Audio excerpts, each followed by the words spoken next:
Hello friends, in this video we will learn the most important topic in graph theory, that is matrices. Which matrices are they? These are incidence matrix, cut set matrix and tie set matrix. Let us begin.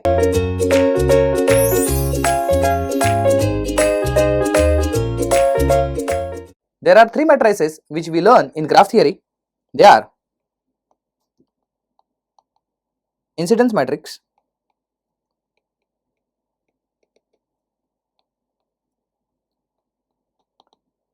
tie set matrix,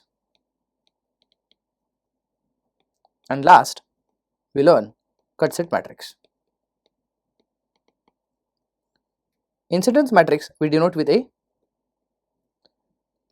tie set matrix we denote with B, whereas cut set matrix we denote with C. Now, incidence matrix is drawn for any oriented graph.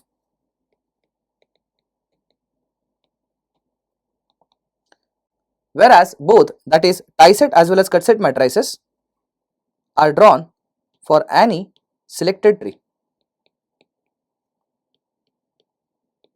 Meaning, matrix number 2 and 3, which is tie set matrix and cut set matrix, to draw them, first of all you have to select the tree and thereafter you have to apply some procedure. Whereas for a given directed graph, you can directly draw or you can directly have incidence matrix. Let's see how to deal with them by selecting one example. We will learn how to get incidence matrix, tie set matrix and cut set matrix. Once you understand the fundamentals, in next few video lectures, we will have problems based on the same topic. We will see properties of incidence matrix first.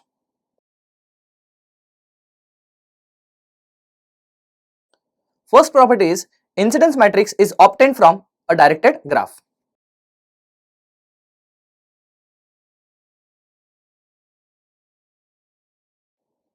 Second property is the order of this matrix is n cross b, that is n indicates number of rows and b indicates number of columns, and I am sure you remember n means number of nodes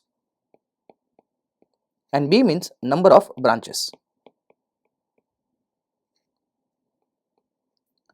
Since it is a directed graph, definitely at a particular node if you sit, some branches will be incoming or some branches will appear as outgoing. Am I right? So for incoming branches, you have to fill information as +1. For outgoing branches,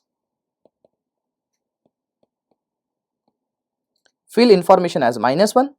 And if there is no relation for a particular branch, fill that information as 0. This is what I am talking about at particular node.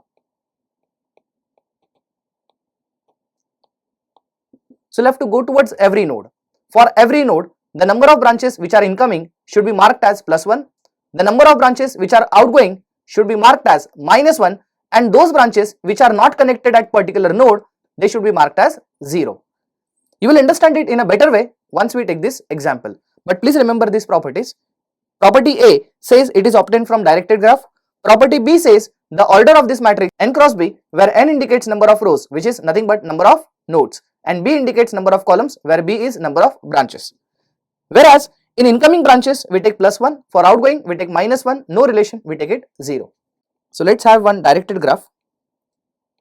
We'll have the same directed graph we had it earlier in last video lecture. Let us say this is first, this is second, this is third, and this is a fourth node. After that, let's mark the branches also. Branch A, branch B, branch C, branch D, branch E, and branch F. Right? As I said, incidence matrix, what it really requires is only directed graph, and that is ready for us. When we say matrix, it is nothing but a combination of rows and columns. So what we have in columns is branches, and what we have as rows is nothing but nodes. So how many nodes do we have? 4 nodes, which are 1, 2, 3 and 4. And how many branches do we have? Total 6. That is A, B, C, D, E and F. Is that right? Now let's see one by one. I am starting with node number 1. Assume yourself that you are sitting at node number 1 Now observe the branches that are coming towards you or outgoing from your perspective. If you are at node number A or node number 1, at node number 1, as you can see, A is incoming. Incoming should be taken as +1. After that, you see E is also incoming. You should again take this as +1. Now you can see for B, it is outgoing. We shall take this as -1. Whereas branch number C, branch D and branch F are not at all connected to node number 1. Therefore, with no relation, we substitute zeros there. This is about first node. Let's see what happens at second node. Assume yourself that you are sitting at node number 2. As you can see, branch number E is outgoing. So for node 2, E will be -1. F is also outgoing. It is -1. D is incoming. It should be taken as +1. And rest of the branches, since they are not connected to node 2, should be replaced with zeros. So I'm sure it is very simple for you. Let's see what if you are at node 3. At node 3, F is incoming. Should be taken as +1. C is outgoing. Should be taken as -1. B is incoming. Should be taken as +1. And rest of the branches are not connected with no relation. Now we can substitute as 0. The last node is left, which is node number 4. At node number 4, A is outgoing, should be taken as -1. D is outgoing, should be taken as -1. C is incoming, should be taken as +1. And rest of the branches are marked as 0. We can actually check the validity of this incidence matrix. How to check the validity? I'll show you. What you just do is, you just go on adding all the columns. At every column, you should always get addition as 0. At every column, if you are getting addition equal to 0, you understand yourself that the given incidence matrix or the obtained incidence matrix from the directed graph is correct. Let's see. In first column, you can see addition is 0. In second column, -1 + 1, again 0. Third, -1 + 1, 0. Fourth, as you can see, that is at branch number D, 1 - 1, 0. Again 1 - 1, 0. And -1 + 1, again 0. So this is a validity that proves the incidence matrix that we have obtained is a correct one. So you may get wondered what we are doing with matrices. So let me tell you, when you make computerized program, when you want your computer to solve KVL and KCL, it becomes quite easy for computer to solve if the data is given in the form of matrices, right? That's the reason why we are actually making those matrices. In fact, graph theory is an alternative to conventional method that we do in KVL and KCL. Here also KVL and KCL is done, but with the help of matrices. So since this is basically used for computers, we can have alternate option for incidence matrix, which is actually called as reduced incidence matrix. Now what is meant by reduced incidence matrix is, what we can do is, within the given matrix, we can ignore any row. I repeat, you can ignore any row and whatever remaining is called as reduced incidence matrix. It means, if you have seen here, what was the order? It was n cross b. Suppose if you ignore any row, then it will become n - 1 cross b. So it will be n - 1 cross b. In this example, we had 4 number of nodes. Therefore, now it will become 3 cross 6. Right? So let's see what happens. Let me just ignore row number 4. Again, it is not necessary that you should always ignore the last row. It is just for the simplicity I am doing. So what is remaining? It is 1 - 1, 0 0, 1 0. After that, row wise I am writing 0 0 0. Then we have 1 -1 -1. And in the last row, we have 0 1 -1, 0 0 + 1. Am I right? So what I have done is, in the existence of incidence matrix, what I did, I ignored one row. And then I wrote something called as reduced incidence matrix. Now you may think the information is gone. No, information is not gone. For what reason we are doing this? Just to actually save the memory space inside a computer. If you actually ignore one row, the memory space is actually saved. But what about the information that we lose? Then for that, we actually use the property of incidence matrix. We know the fact that every column gives you addition as 0. if every column gives you addition as 0, it is possible to reconstruct the row which is not there. For example, as you can see in the first column, to become addition equal to 0, what is the last information must be? Of course, it has to be -1. Am I right? In the second column, as you can see, addition is already 0. It means the last information has to be 0 only. At third, you can see to become addition equal to 0, this has to be +1. Likewise, now you can complete this and then you will see, and if you compare with the ignored row, then it will actually match. Let's start with the second matrix now, which is called as tie-set matrix.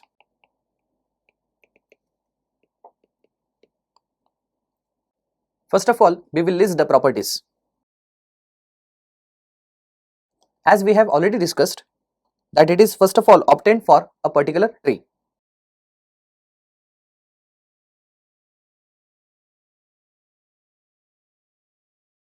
Second property,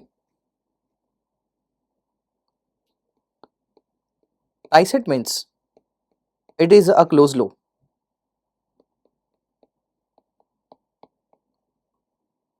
That consists of only one link with any number of twigs. Please understand, tie-set means it's a closed loop which consists of only one link at a time, whereas any number of twigs are possible within the loop. Third, tie-set direction is always equal to link direction. And fourth, number of tie sets is always equal to number of links, as well as it is equal to number of fundamental loops, which is equal to number of KVL equations possible. Please remember, these are the properties. As I said, properties will be more clearer when we start with example. We'll see property one by one now. See, first property says it is first of all obtained from selected tree. It means from the given graph, you have to decide which tree you want to work with. Accordingly, tie-set matrix is going to change. Third property says tie-set direction is always equal to link direction. Since you are going to consider only one link at a time, the given link will give you the standard direction and that will be a tie-set direction. Number of tie sets is always equal to number of links, because as you know the fact, only one link is present per tie set. So number of links will decide number of tie sets, and it is equal to number of fundamental loops, and number of fundamental loops, of course, it decides number of KVL equations. When you actually apply KVL, what you have number of loops. Let's say if number of loops are 4, then how many KVL equations you get? Of course 4, because you actually apply 4 times KVL. So this is about tie-set matrix. As I said, we will take one example and then we will go ahead. In this example, what I am doing, I am selecting first of all one of the tree. A tree can be anything. If you change the tree, solution is going to change. So let me just select this kind of tree. I have selected this as tree. Again, it is covering all the nodes. At the same time, there is no closed loop, right?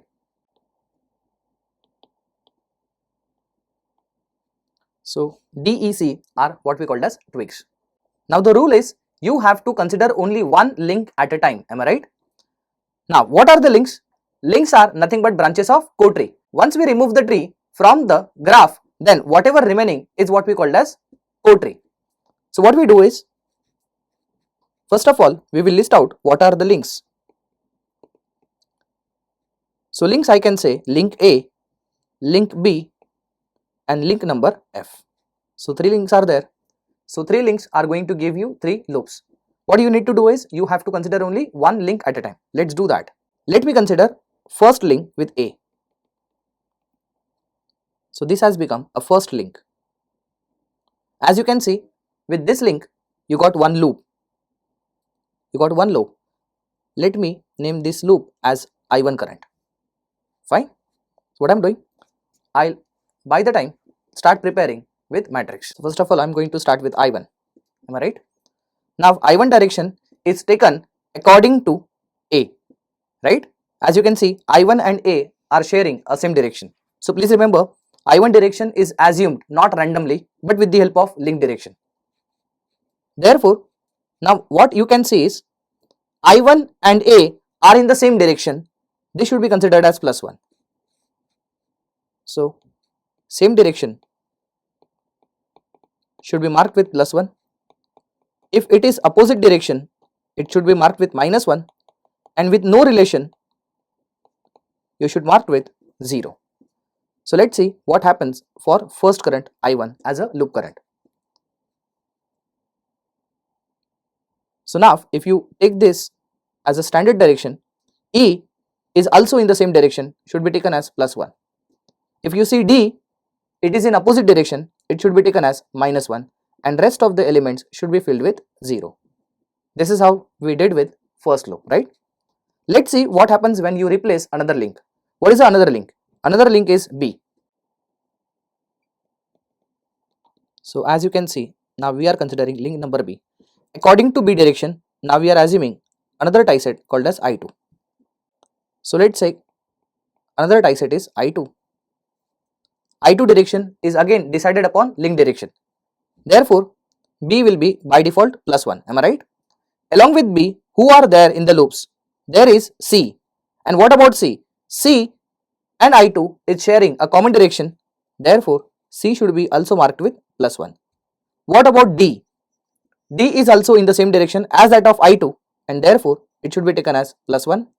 And what about E? It is also sharing a common direction. Therefore, it should be also marked with 1. And rest of the elements are not related with I2 and therefore should be marked with 0. So I'm sure you understood it for I2 also. And only last link is left, which is link number F. So link number F comes at this position. Am I right? Where we have C here and D here. And this can be taken as I3 in clockwise direction according to F direction. So last tie set is left, which is I3. I3 is also taken as a clockwise direction because F is going in clockwise direction. Since I3 is taken with reference with F, F should be by default 1. As you can see, branch number C is also in the same direction, therefore should be marked with 1. Whereas what about D? D is also in the same direction, should be again taken as 1, and rest of the elements should be filled with 0. So as you can see, how many rows we have? We have 3 rows because we got 3 loop currents. So as we said, number of links will always decide number of loops. How many links were there? 3, A, B, F. Every time you consider one link, you get one loop. So with 3 links, you get 3 loops. With 3 loops, you get 3 tie sets, right? Let's start with the last matrix, which is cut set matrix now. First of all, we will see the properties of cut set. First property says that it is obtained from a selected tree.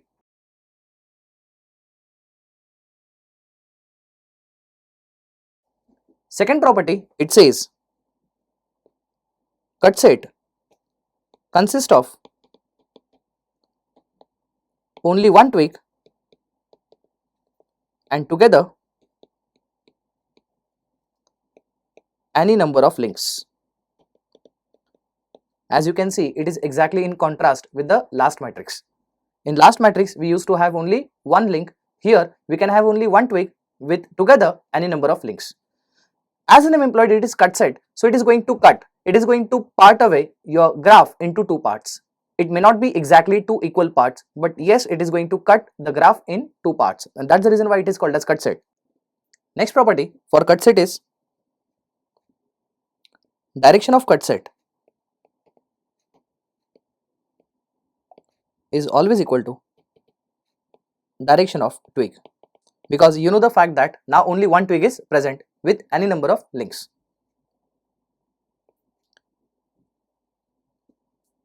For a particular branch, if it is in the direction of twig, that is in the direction of cut set, then it is taken as plus 1. So in direction of cut set, it is plus 1. In opposite direction with cut set, it should be taken as minus 1, and of course with no relation, it should be considered as 0.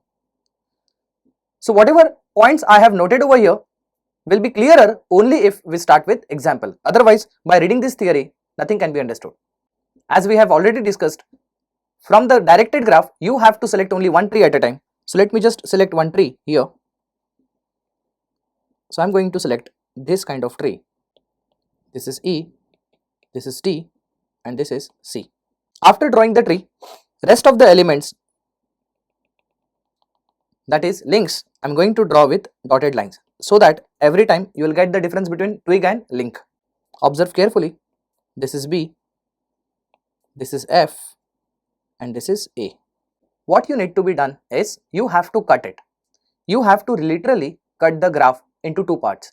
But while cutting, you have to make sure that only one twig is cut at the same time. What you're going to do is cut set, means you are literally going to cut your tree into two parts, where while cutting you make sure that you cut only one twig at a time with any number of links. Let's see how we can do with this. First of all, let us note down what are the number of twigs for our reference. So number of twigs are 3, which is D, C and E. We have to cut only one twig at a time. So for example, I have decided that I have to cut D first. So with the help of D, I cannot cut D and C together. So I'll cut this like this. As you can see, if I give this cut, then what is going to happen? Only one twig is cut with any number of links, that doesn't matter. By the time, what I'll do is I'll prepare cut set matrix accordingly. We have branches as columns A, B, C, D, E and F. And now at cut sets, as you can see, there are 3 twigs, means there will be 3 cut sets. So first cut set, let us name first cut set as V1. So V1 is a first cut set. After that, V2 will be another cut set and V3 will be another cut set. And accordingly, we'll fill the information. Let's concentrate on V1. So primarily, what we concentrate while having a cut set, you make sure that you cut only one twig at a time. So the twig that we have cut can be taken as a reference direction. For example, being observer, let's say, look at D. For observer, as you can see, D is outgoing. You have to consider the elements which are a part of this cut. For example, now you can observe A. If you observe A is also outgoing, D is also outgoing. So you should take A as +1 only. Of course, since the D is taken as a reference, then D has to be by default 1. A is also in the same direction, has to be taken as 1. Within this cut, F is also a part of this cut. So look at F, being observer, now if you are standing here, F is incoming. Whereas when you take D as a reference, D was outgoing, F is incoming, which is in the opposite direction, F should be taken as -1. Also, B is also a part of a cut and B is also incoming, again should be taken as -1. The rest of the elements which are not related has to be entered as 0. So this is the twig that we have done with. Let's start with C now. So our aim is to cut the graph by taking C as a reference. So now we'll think how to cut this C. If I want to cut C, we have to make sure that you cut only one twig at a time. So best way of cutting this is this, right? So being observer, you have to take C as a standard direction now. So now if you look at C, as an observer, C is outgoing for you. If you are standing here, C is outgoing for you. So C should be taken as +1 because that is the only reference you are taking as. As you can see, the part of second cut, which is V2, F is incoming, C is outgoing, F is incoming means it should be taken as -1. Whereas B is also incoming, it should be also taken as -1. Other branches are nowhere related to V2 cut, therefore replaced with 0. As you can give this cut as V2. Is that right? Only one cut is left, which is V3 now, which refers to E. So third cut in such a way that 2 parts should be made. At the same time, only one twig should be cut at a time. So to cut E, the best way of cutting is only this. So I can consider this cut as V3 cut. Look at this V3 cut. For you guys, now E is actually a reference. Now look at E as an observer. When you are standing here, E is incoming. So incoming direction towards the cut should be taken as a reference. So of course for E, it has to be by default 1, right? Now who are part of this cut? As you can see, branch A is also a part of this cut. Branch A is also incoming if you are an observer. E is incoming, A is also incoming, you should take A as +1. Rest only B is left now. What about B? As the observer you can see B is going away from you. It has to be taken as -1 since you have taken E as a reference. Rest of the branches are nowhere related to this cut, should be taken as 0. Am I right? So you have to just tell me how many cut sets you have. Number of cut sets you have only 3. So final property I am writing now. Number of cut sets is always equal to number of twigs and it is always equal to number of nodes. And every time you have a node, you apply KCL there, am I right? So number of nodes are going to decide number of KCL equations.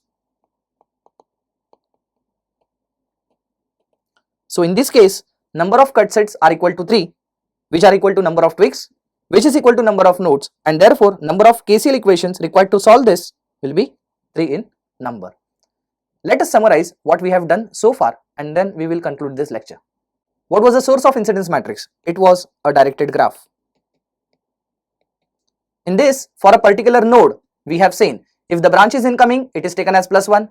If the branch is outgoing, it is taken as -1. If there is a no relation, it was taken as 0. Second, we have seen tie-set matrix, which is denoted as B. Incidence matrix was denoted by letter A. Remember, number of tie sets equal to number of links.